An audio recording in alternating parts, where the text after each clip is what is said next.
नमस्कार बच्चों, कैसे हैं आप लोग? बेटा अब दो तो खत्म हो गया ना।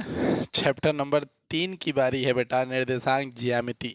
जी हाँ बेटा, निर्देशांक ज्यामिति। और निर्देशांक ज्यामिति के अंदर हम लोग सबसे पहले कुछ पाठ परिचय को पढ़ते हुए, तो सबसे पहले इसके बाद इस चैप्टर के बारे में कुछ जानकारियाँ जो है हम लेते हैं। देखिए, तो सबसे पहले की बात करेंगे तो देखिए, कुल मिला के हम डायरेक्ट इसके जो है परिचय पर आ जाते हैं। ठीक, देखिए होता क्या है कि निर्देश के या अंकों द्वारा जो ज्यामिति में निर्देश दिए जाते हैं उसी को हम समझ लीजिए निर्देशांक ज्यामिति कहते हैं। इसमें क्या होता है बेटा कि इस तरीके से कुछ एक्सिस बने होते हैं। क्या बने होते हैं बेटा? कुछ एक्सिस बने होते हैं, जिसमें एक्सिस का अर्थ है बेटा अक्ष। तो इसमें हम इसको एक्स अक्ष कहते हैं, इसे भी हम एक्स अक्ष कहते हैं, इसे हम वाई अक्ष कहते हैं और इसे भी हम वाई अक्ष कहते हैं। अब थोड़ा सा अलग करने के लिए हम इसको एक्स डैश कह देते हैं, इसको वाई डैश कह लेते हैं। ठीक बेटा, अब क्या होता है ध्यान से समझिएगा। ये जो हमारी बीच की रेखा है, यानी ये जो कटान बिंदु है, इसे हम मूल बिंदु कहते हैं। क्या कहते हैं बेटा? मूल बिंदु। ये हमारी ओ होती है या जीरो होती है। फिर उसके बाद क्या है बेटा कि हम यहाँ पर 1 2 3 4 5 6 7 8 9 इस तरीके से नंबर्स लिखते हैं। तो ये वाली नंबर जो होती है हमारे पास, इस तरफ ये प्लस में होती है और इस तरफ ये माइनस में होती है। सीधा सीधा साथ -2 -3 -4 -5 -6 -7 और -8। तो ये कोई फिक्स नहीं है कि इधर आपने इतना लिखा है, इतना कितना लिखना है। ये तो आपके ऊपर डिपेंड करेगा सवालों को करने के आधार पर। ये कक्षा 10 में जाके आपको समझ में आएगा कि इसका वैल्यू क्या है। अभी कक्षा 9 में तो बहुत आसान दिया हुआ है। देखिए यहाँ पे ऊपर आपको प्लस में लिखना है तो प्लस में ही लिखते हुए चलेंगे हम, कोई समस्या नहीं।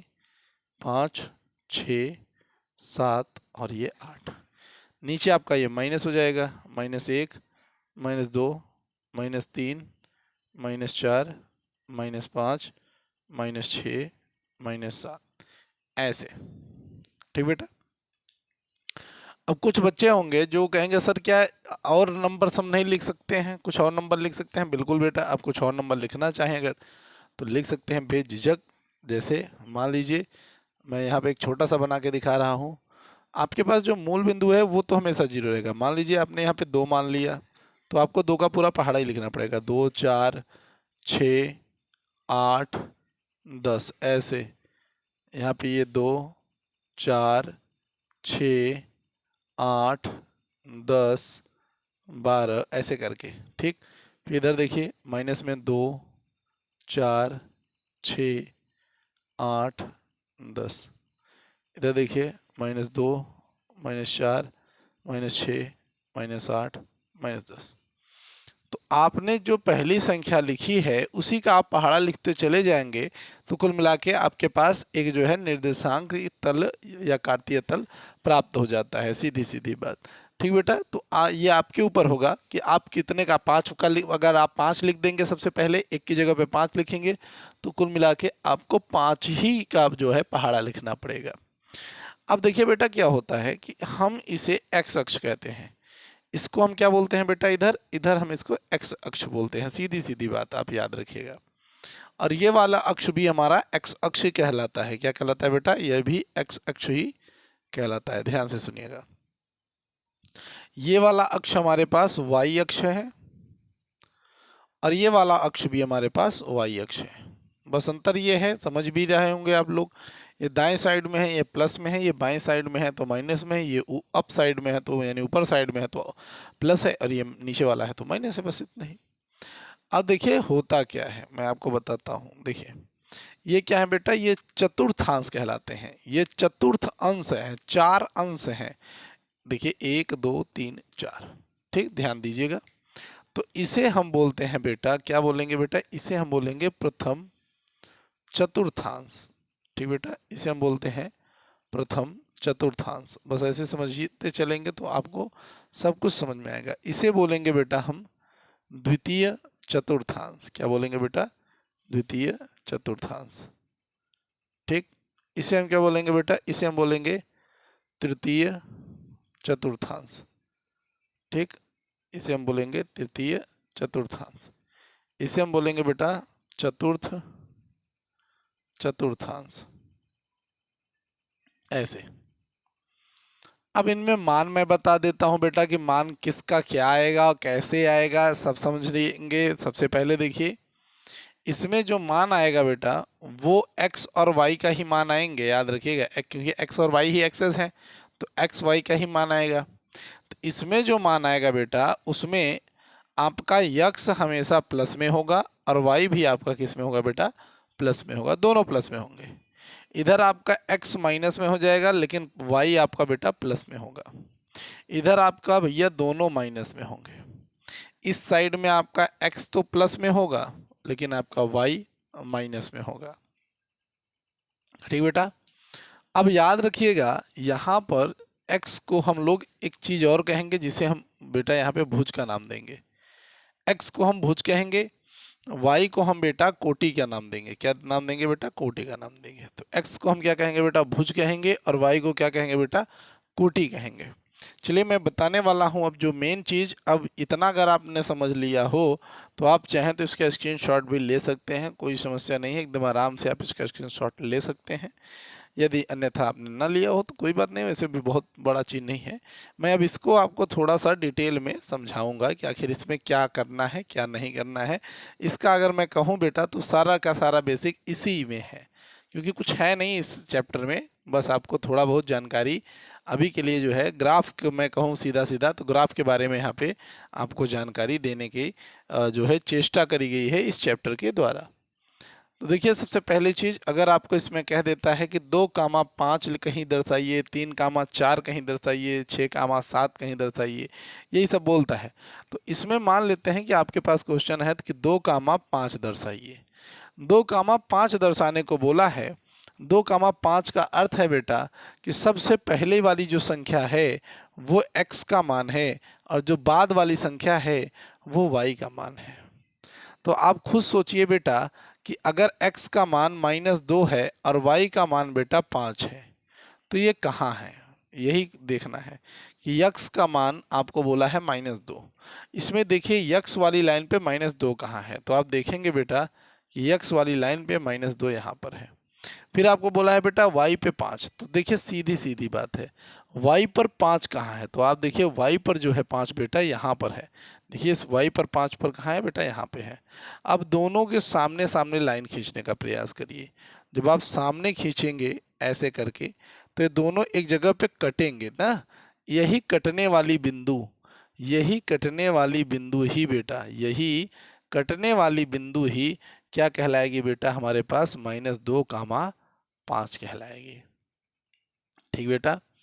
अगर यहीं पर हम कह दें बेटा कि आप दिखाइए कि 4,6, क्या दिखाइए बेटा, 4,6, तो 4,6 को किस तरीके से प्रदर्शित करेंगे, ध्यान दीजिए। हम देखेंगे x पर, क्योंकि ये x का मान है और ये y का मान है, तो x पर 4 कहाँ है, तो देखिए x पर आपके पास 4 यहाँ पर है और y पर आपका 6 कहाँ पे है, तो y पे 6 यहाँ पर है, यहाँ पे। तो अब इन दोनों को जब हम सामने की तरफ लेके जाएंगे और मिलाएंगे बेटा तो यहाँ पर मिलेंगे, ये हो जाएगा हमारे पास 4,6। अगर आप इसको ऐसे ऐसे कर लिखेंगे देखिए इस तरीके से तो बेहतर ही दिखेगा, पेंसिल से करिएगा जिसे आप मिटा भी सकें। अब मान लेते हैं कि इसमें कहीं पे 7,8 दिखाना है। क्या दिखाना है बेटा, 7,8 दिखाना है।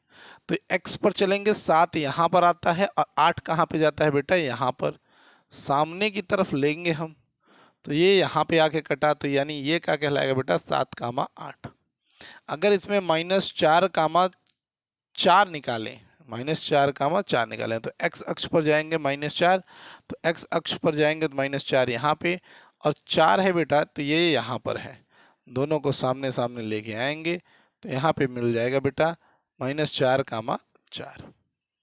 इसी तरीके से मान लेते हैं -2,-8 निकालेंगे, तो -2,-8 निकालेंगे तो -2 आपका यहाँ पर है, ठीक, और -8 आपका है ही नहीं तो यहाँ पे बना लेते हैं, -8 यहाँ पे आ जाएगा।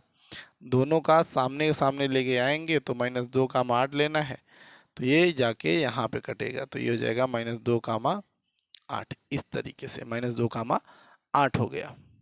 फिर उसके बाद मान लेते हैं कहीं पर आपको बोल दिया कि -2 कामा या 2 कामा -4 निकालिए, तो 2 कामा -4 यानी 2 यहाँ पर और -4 यहाँ पर, ऐसे कर लेंगे तो ये हो जाएगा बेटा क्या, -2 कामा 4 ऐसे।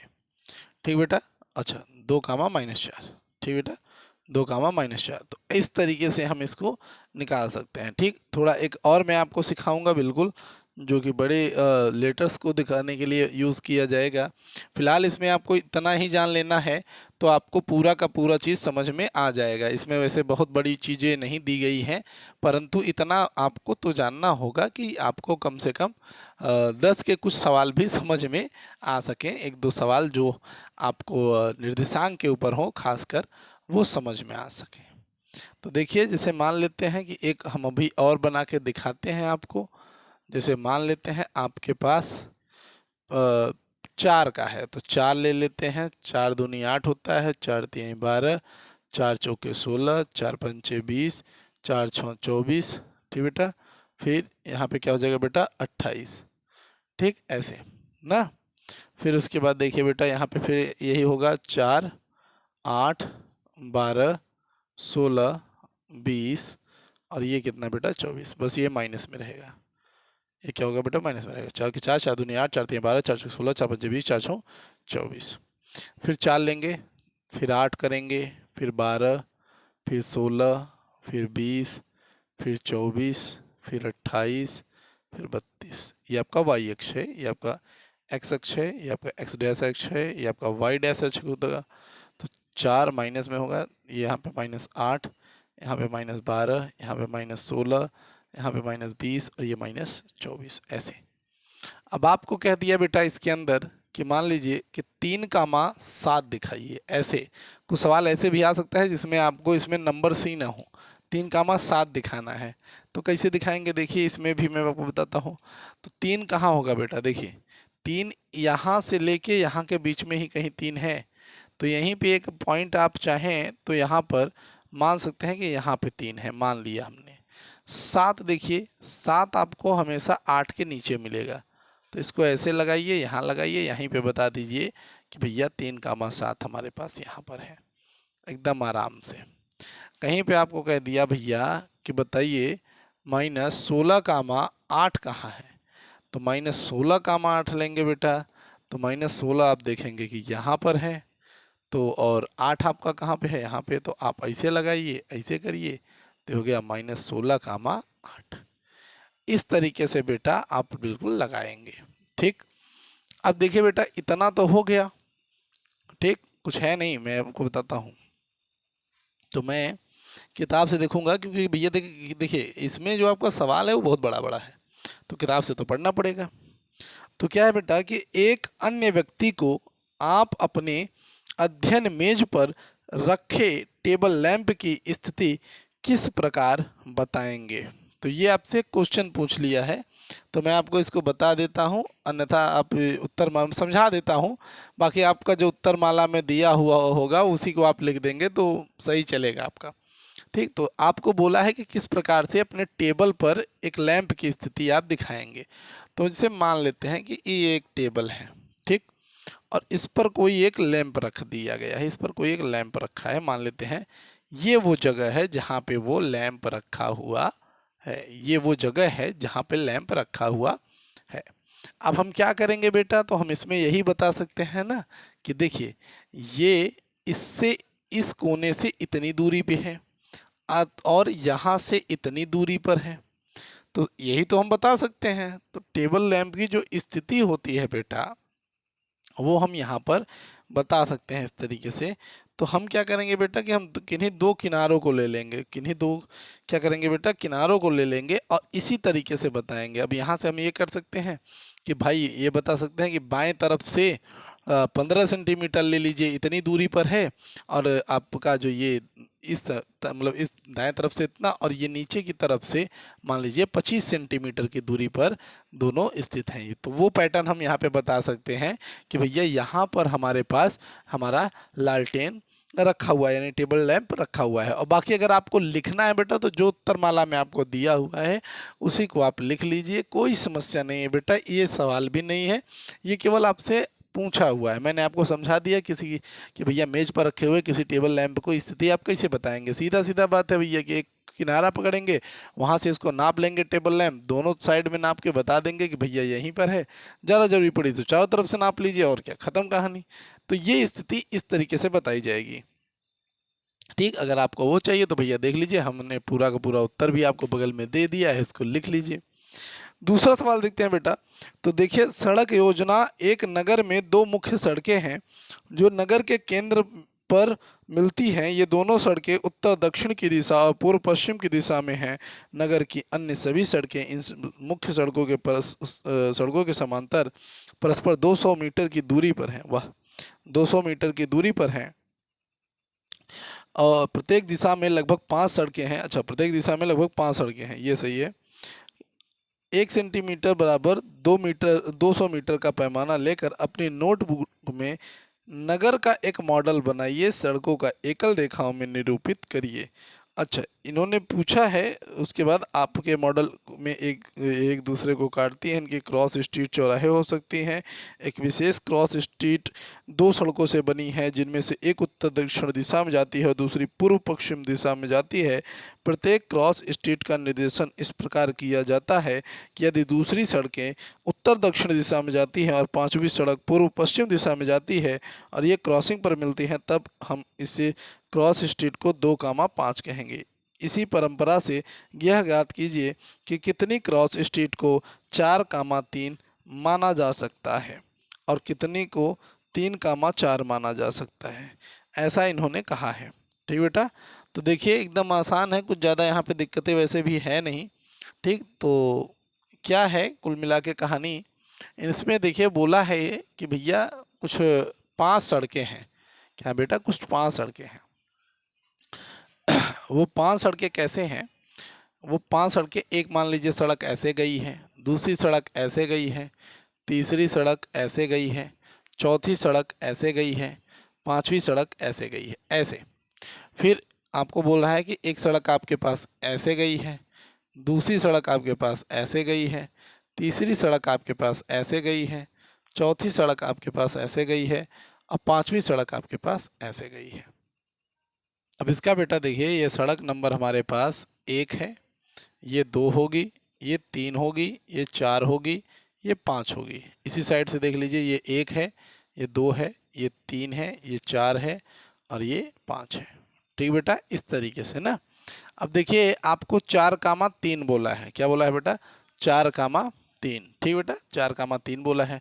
तो आपके पास जो ये वाला स्ट्रीट हो जाएगा, देखिए ये वाली जगह जो आपके पास हो जाएगी वो 4,3 हो जाएगी। जी हाँ बेटा, ये आपके पास जो ये स्ट्रीट होगी बेटा वही 4,3 होगी। ठीक, तो ये तीसरी नंबर की गली दिख रही है हमें। ठीक, चौथे पे तो ये 4,3 यहाँ पे हो जाएगा 4,3। ठीक बेटा, उसके बाद देखिए अब आपके पास है 3,4, तो 3,4 आपके पास यहाँ पे आ जाएगा बेटा 3,4। और आपसे सवाल पूछा है कि ये कितनी स्ट्रीट है, तो दोनों कितनी है बेटा? एक एक स्ट्रीट है, यानी एक एक गली है जिनका नाम 4,3 है। ये दोनों का आपका उत्तर हो जाएगा, कोई बहुत बड़ा यहाँ पे पंगा नहीं है। ठीक, यहाँ पे कोई बहुत बड़ा पंगा नहीं है बेटा। अब देखते हैं बेटा हम अपना, देखिए बेटा क्वेश्चन है कि निम्नलिखित प्रश्नों में से प्रत्येक प्रश्न का उत्तर दीजिए। पहला है बेटा कि कार्तीय तल में किसी बिंदु की स्थिति निर्धारित करने वाली क्षैतिज और ऊर्ध्वाधर रेखाओं का क्या नाम है? क्षैतिज और ऊर्ध्वाधर रेखा, तो अब बताइएगा, मैंने आपको अभी बताया कि क्षैतिज और ऊर्ध्वाधर, क्षैतिज यानी इस तिरछी रेखा, इस क्षैतिज रेखा का क्या नाम है? इस क्षैतिज रेखा का नाम बताइए। क्षैतिज रेखा, इस क्षैतिज रेखा का नाम है बेटा एक्स अक्ष। क्या है बेटा? एक्स अक्ष। और ये जो ऊर्ध्वाधर रेखा है, ऊर्ध्वाधर रेखा, ये जो ऊर्ध्वाधर रेखा है इसका क्या नाम है? ये आपका वाई अक्ष है। क्या है बेटा? ये आपका वाई अक्ष है। तो क्षैतिज ये हो गया, ऊर्ध्वाधर ये हो गया, तो आपका पहला आंसर हो गया बेटा। दूसरा सवाल, ये तो आपका पहला आंसर हो गया। दूसरा सवाल देख लेते हैं। दूसरा सवाल बोला है इन दोनों रेखाओं से बने तल के प्रत्येक भाग का नाम बताइए। वह क्या बोला है? प्रत्येक तल का नाम बताना है, इसका, इसका, इसका, इसका। तो भैया इसका दूसरे का नाम मैंने आपको बता दिया था। इनको क्या बोला जाएगा बेटा? इनको बोला जाएगा चतुर्थांश। क्या बोला जाएगा बेटा? चतुर्थांश। ये दूसरे का उत्तर हो गया। तीसरा उत्तर देखिए, तीसरा नंबर का उत्तर क्या है, उस बिंदु का नाम बताइए जहां ये दोनों रेखाएं प्रतिच्छेदित करती हैं। इस बिंदु का नाम मैंने अभी आपको क्या बताया था, मूल बिंदु। क्या नाम बताया था बेटा, मूल बिंदु। तो इसे लिख दीजिए बेटा मूल बिंदु, मैंने अभी आपको बता दिया इसी वीडियो में, इसलिए बता दिया कि इन प्रश्नावलियों को कि आपको आराम से ये समझ में आ सके। ठीक, तो ये मूल बिंदु हो गया, एकदम कोई समस्या नहीं। इसको हम यहाँ पे इरेज करते हैं। ठीक, इसको हम यहाँ पे क्या करते हैं बेटा, इरेज करते हैं। नो कट नो सब एकदम आराम से आप करते हुए चलिए। अब देखिए दूसरा सवाल आता है कि निम्नलिखित आकृति को देखकर निम्नलिखित को लिखिए। तो कितना अच्छा दिया है कि निम्नलिखित आकृति को देखकर निम्नलिखित को लिखिए। अब देखिए बेटा इसमें बोला है पहला नंबर बी के निर्देशांक लिखने हैं। तो देखिएगा चित्र आपको बगल में दिखेगा, बी के निर्देशांक। ठीक बेटा, क्या बोला है, बी के निर्देशांक। तो देखिए बेटा बी के निर्देशांक। अब देखिए जो बी है वो बी क्या है, देखिए ध्यान से, तो बी का जो एक्स अक्ष है वो कितना है बेटा, -5, और वाई अक्ष कितना है बेटा, वो है 2। ठीक, तो यहाँ पे क्या हो जाएगा बेटा, एक्स अक्ष का जो मान है वो आपका -5 है और ये कितना है बेटा, 2। तो इस प्रकार से जो हमारे पास मान होगा बेटा इसका, वो क्या हो जाएगा बेटा, 5 और 2। ठीक, तो -5 का मान 2। अब देखिए बेटा दूसरा नंबर देखिए, दूसरा नंबर हम देखते हैं तो दूसरा नंबर बोला है कि सी के निर्देशांक बताइए, सी के निर्देशांक। तो देखिए बेटा सी के निर्देशांक हम एकदम आराम से सबको बताते हुए चलेंगे। तो अब आप बता ही सकते हैं कि सी के निर्देशांक क्या है। तो सी जो लिखा हुआ है बेटा उसमें देखिए एक्स का मान आपका 5 और वाई का मान -5 है। तो 5 का मान -5 ये आपके पास निर्देशांक है। उसके बाद देख लीजिए बेटा आपके पास जो तीसरा नंबर है बेटा, तो कोई समस्या नहीं आ रही है, एकदम आराम से करिएगा। ठीक, उसके बाद देखिए तीसरा नंबर जो है बेटा, तीसरा नंबर में क्या बोला है कि निर्देशांक -3, -5 द्वारा पहचाना गया बिंदु क्या है। तो -3, -5 द्वारा जो पहचाना गया बिंदु है वह बिंदु ई है, ई बिंदु है। क्या है बेटा, ई बिंदु है। तो ये क्या है बेटा, तीसरे का उत्तर आपके पास ई बिंदु है। क्या हो जाएगा बेटा, ई बिंदु है। उसके बाद देखिए बेटा चौथा, जी हाँ बेटा एकदम आराम से देखिए, जो चौथा क्वेश्चन है देखिए एकदम आराम से। ठीक, क्योंकि सवाल में वैसे दम है नहीं तो हम केवल पढ़ पढ़ के आपको बता रहे हैं। इधर आपके पास पूरा जो है चित्र आ ही रहा है, तो इसमें आप देखते रहिए और देखते रहिए कि कैसे लग रहा है। तो चौथा दिया हुआ है कि 2, -4, 2, -4, 2, -4 से जो पहचाना गया बिंदु है, हाँ बेटा कितना कितना बेटा, 2, -4। तो 2, -4 दिया हुआ है।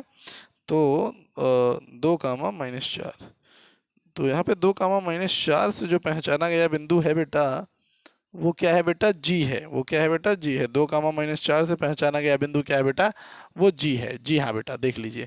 और ये पांचवा नंबर जो सवाल है बेटा, पांचवा नंबर क्या बोल रहा है, पांचवा नंबर बोल रहा है कि डी का भुज बताइए। वाह, डी का भुज यानी एक्स की मान पूछ रहा है, डी का भुज यानी एक्स की मान पूछ रहा है। तो जो डी का मान है बेटा, वो डी का मान क्या है, 2, 6 है। क्या है बेटा, 2, 6 है। तो याद रखिएगा मैंने इसको भुज बोला था और इसको मैंने क्या बोला था बेटा, कोटि बोली थी। तो यानी भुज का मान कितना बेटा, 2 हो गया। छठा नंबर क्वेश्चन देखिए, छठा नंबर क्वेश्चन में क्या बोला है बेटा, छठा नंबर क्वेश्चन में बोला है बिंदु यच की कोटि। तो यच की कोटि पूछ लिया है, देख लीजिए या क्या बोला था मैंने, यच की कोटि पूछ लिया है। तो एच की जो कोटि होगी बेटा देखिए वो क्या है बाबा, -5, -3। ठीक, तो ये क्या है, -5, -3, 5, -5, -3 बेटा। तो यहाँ पे इसको हम भुज कह लेंगे और इसको हम क्या कह लेंगे बेटा, कोटि। इसको हम क्या कह लेंगे बेटा, कोटि। कोई दिक्कत नहीं। ठीक, अब एक और है क्या, अभी एक और है, नहीं अभी 2 और हैं। ओह, तो यहाँ पे देखिए 7वां नंबर क्वेश्चन ले लेते हैं।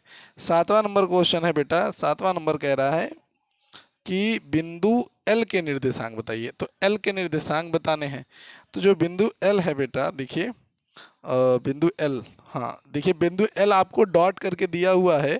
अगर आप इसे देखें तो आपके पास यहाँ पे x का मान 0 है, y का मान 5 है। तो ये आपके पास है 0, 5। ठीक, अब 8वां नंबर क्वेश्चन यहाँ पे थोड़ा हटा देते हैं, यहीं पे देख लेते हैं।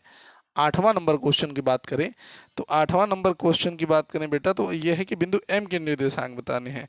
तो बिंदु m के निर्देशांक अगर हमें बताने हैं तो यहाँ पे बेटा हो जाएगा हमारे पास -3, 0, क्योंकि y का मान गया नहीं है तो y का मान यानी बंद है कुल मिला के। तो इस तरीके से बेटा आपके 4.2, 4.1 और आपका पाठ परिचय इन वन वीडियो कवर होता है। बहुत ज़्यादा बड़ा चैप्टर नहीं था, मैंने जो आपको बताया बेसिक में अगर आप उसको सीख गए हैं तो ये तो ऐसे आप उड़ा देंगे, कोई बड़ी बात नहीं है। तो वीडियो कैसी लगी बेटा, ये बहुत ज़रूरी बात है, ज़रूर कमेंट करिएगा। हम मिलेंगे आपसे अगले चैप्टर में, तब तक के लिए जय हिंद, जय भारत।